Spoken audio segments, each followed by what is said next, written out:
नमस्कार, आप देख रहे हैं 4 PM और मैं हूं आपके साथ निधि तिवारी। इन दिनों लगता है कि पीएम मोदी के दिन कुछ खास अच्छे नहीं चल रहे हैं, जबकि विपक्ष फुल फॉर्म में दिखाई दे रहा है।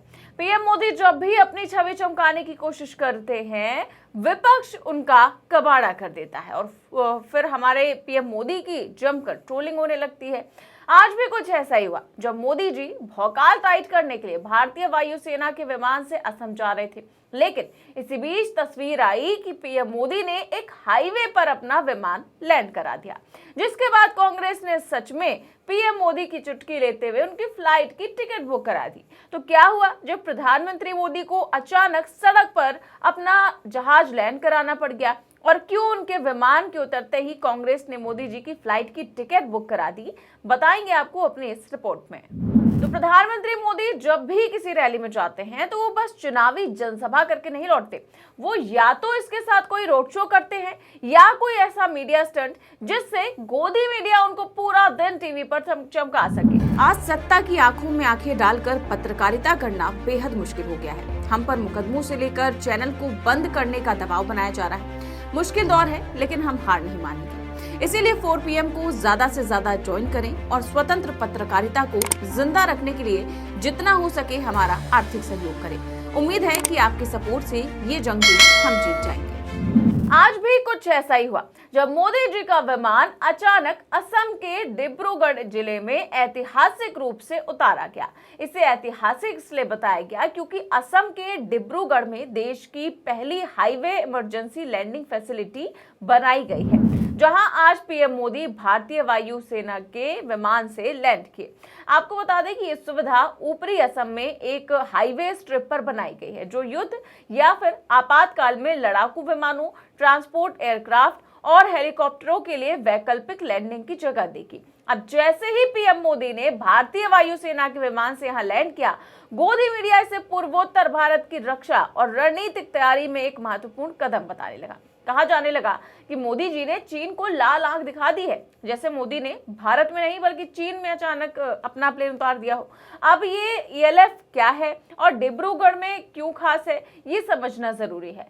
दरअसल इमरजेंसी लैंडिंग फैसिलिटी एक ऐसा हाईवे स्ट्रिप होता है जहां सामान्य समय में गाड़ियां चलती हैं, लेकिन जरूरत पड़ने पर इसे रनवे में बदलकर विमान भी उतारा और उड़ाया जा सकता है। डिब्रूगढ़ ELF असम में ऊपरी हिस्से में है, जो भारत चीन सीमा के बहुत करीब है। भारतीय वायुसेना को अगर मुख्य एयरबेस पर हमला हो या क्षतिग्रस्त हो जाए तो वैकल्पिक जगह देगी, विमानों को तैनात करने की सुविधा देगी, जिससे दुश्मन का निशाना लगाना मुश्किल हो जाएगा। लेकिन आप देखिए कि कैसे इस उपलब्धि को मोदी जी ने चुनाव में भुनाने और फोटो खिंचवाने का इवेंट बना दिया। अब कहने को तो मोदी जी आज असम दौरे के दौरान रक्षा, परिवहन, डिजिटल इंफ्रास्ट्रक्चर और शिक्षा से जुड़े कई महत्वपूर्ण प्रोजेक्ट्स का उद्घाटन और शिलान्यास करने पहुंचे थे, लेकिन उन्होंने इसे इलेक्शन कैंपेन में बदल दिया। इन दिनों प्रधानमंत्री मोदी सारा कामकाज छोड़कर फिर से चुनावी रैलियों में बिजी हो गए हैं। आने वाले दिनों में आपको पीएम मोदी पश्चिम बंगाल और असम में लगातार दौरे करते हुए मिल जाएंगे। पूरी बीजेपी और असम सरकार जो है वो चुनावी मोड में है। इससे पहले केंद्रीय गृह मंत्री अमित शाह भी यहाँ का दौरा कर चुके हैं। RSS प्रमुख मोहन भागवत का दौरा तो हो ही चुका है। इसके अलावा राज्य में घुसपैठियों के नाम पर बांग्लादेशी मुस्लिमों का भी मुद्दा उठाया हुआ है। अब देखिए, एक तरफ जहां गोदी मीडिया मोदी के प्लेन लैंड कराने पर उनकी वाहवाही कर रहा था, तो इसी बीच पीएम मोदी के नाम से एक फ्लाइट टिकट भी बुक हो जाती है और उस टिकट की फोटो सोशल मीडिया पर वायरल होने लगती है। दरअसल आज जैसे ही प्रधानमंत्री मोदी भौकाल मारते हुए असम पहुंचे, वैसे ही कांग्रेस नेता पवन खेड़ा ने पीएम मोदी की गुवाहाटी से इम्फाल की फ्लाइट बुक करा दी। जी हाँ, ये सच में हुआ है। पवन खेड़ा का कहना था कि मोदी जी चुनावी राज्यों को हमेशा प्राथमिकता देते हैं, लेकिन मणिपुर को हमेशा छोड़ देते हैं। उन्होंने दावा किया कि कांग्रेस ने पीएम मोदी के लिए गुवाहाटी से इम्फाल की फ्लाइट भी बुक करा दी है ताकि उन्हें आसानी हो। अब देखिए, ये पवन खेड़ा का पीएम मोदी को याद दिलाने के लिए अनोखा तरीका था कि आप पूर्वोत्तर के राज्यों के चक्कर काट रहे हैं, चुनावी जनसभाएं कर रहे हैं, लेकिन मणिपुर जहां इस समय हालात नाजुक चल रहे हैं, उसको कैसे छोड़ दे रहे हैं। जो असम से बस चंद किलोमीटर की दूरी पर है।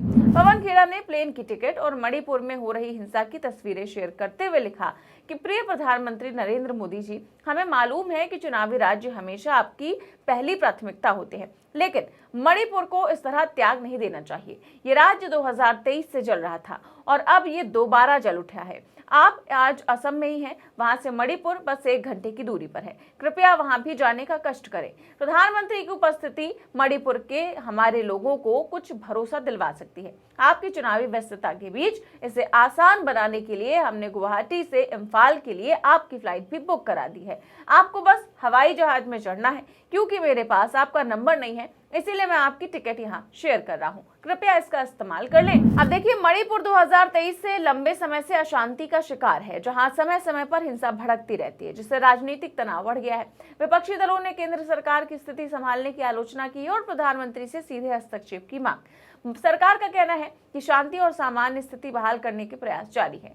अब देखिए, जैसे पवन खेड़ा का ये टिकट वायरल हुआ, सरकारी कर्मचारियों में हड़कंप मच गया। इसके बाद बिना पवन खेड़ा को जानकारी दिए एयर इंडिया ने पीएम मोदी के इस टिकट को कैंसिल कर दिया, जिसके बाद पवन खेड़ा ने कैंसिल टिकट भी दिखाते हुए फिर से पोस्ट किया कि एयर इंडिया को भी पता था कि प्रधानमंत्री मणिपुर नहीं जाएंगे, इसीलिए मैंने जो टिकट मणिपुर के लोगों के अच्छे इरादे से बुक किया था उसे चुपचाप बिना मुझे बताए रद्द कर दिया गया।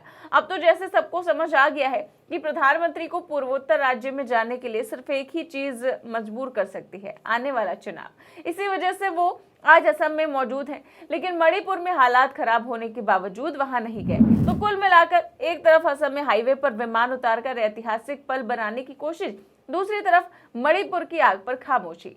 सवाल यही है कि क्या देश की प्राथमिकता सिर्फ चुनावी राज्य है? क्या राजनीतिक उपलब्धियों को जनता की भावनाओं से ऊपर रखा जाएगा?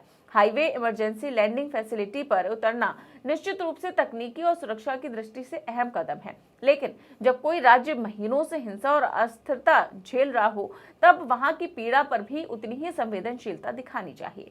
कांग्रेस ने टिकट बुक कराकर राजनीतिक तंज कसा, एयरलाइन ने उसे रद्द कर दिया और सोशल मीडिया पर बहस छिड़ गई। लेकिन असली मुद्दा ट्रोलिंग या फोटो ऑप नहीं है।